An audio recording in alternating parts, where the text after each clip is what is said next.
Hi, I'm Marianne Mead Ward, chair of the Save Our Waterfront campaign, coming to you from downtown Burlington in the old Lakeshore Road area along our waterfront. Now, for months we've been talking on our website at saveourwaterfront.ca about the city's plans to put buildings from 8 to 15 stories in this area, which would take out most of the heritage properties that you see behind me. But today I want to talk to you about the potential development along the south side, along the shoreline. Now, for months we've been told that this area could not be developed at all because of erosion hazards. Now, we're showing you a picture from the design guidelines which show a minimum 20-meter setback from the top of the bank, inside of which no development can take place. That's the purple up on your screen. Now, council has repeatedly told us that we can't develop here, and that setback would actually take us to about where I'm standing here on the sidewalk. The guidelines themselves say that the setback for erosion hazards substantially limits redevelopment on the south side of Old Lakeshore Road.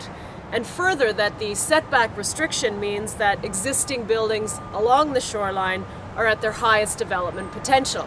And if you take a walk along here, you'll see that that's 2 stories.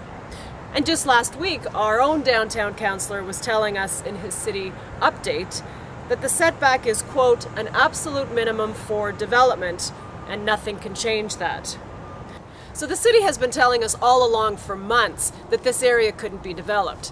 But recent events have put that in serious doubt. Tim Hortons owns the lot behind me on the shoreline and has appealed the setback to the Ontario Municipal Board. Well, City Council took out the minimum setback in our own bylaw. As soon as they changed our bylaw and did that, the issues at the OMB related to the setback were off the table. Tim Hortons said those issues related to the setback have been resolved.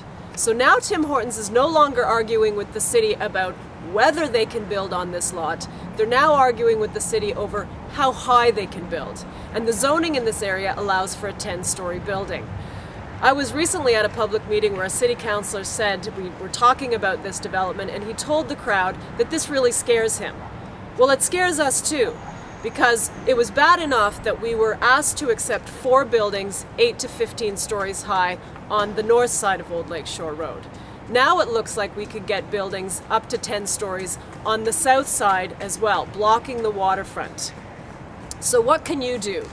Well, we've got to keep telling City Hall that this is not the community's vision, it's not our plan, we weren't consulted, and we wanted to have a new plan, a better plan that is more reflective of the community's vision in this area. So call or email or write your councillor today and ask for a Citizens Advisory Committee dedicated to the waterfront to keep you posted on developments as they occur. You're not finding out about this from City Hall. You're finding out about it by coming to our website. So call, ask for a new plan, ask for citizen input, ask for a Citizens Advisory Committee. And all of those numbers are listed on our website. You can go there to saveourwaterfront.ca. I'm Marianne Mead Ward.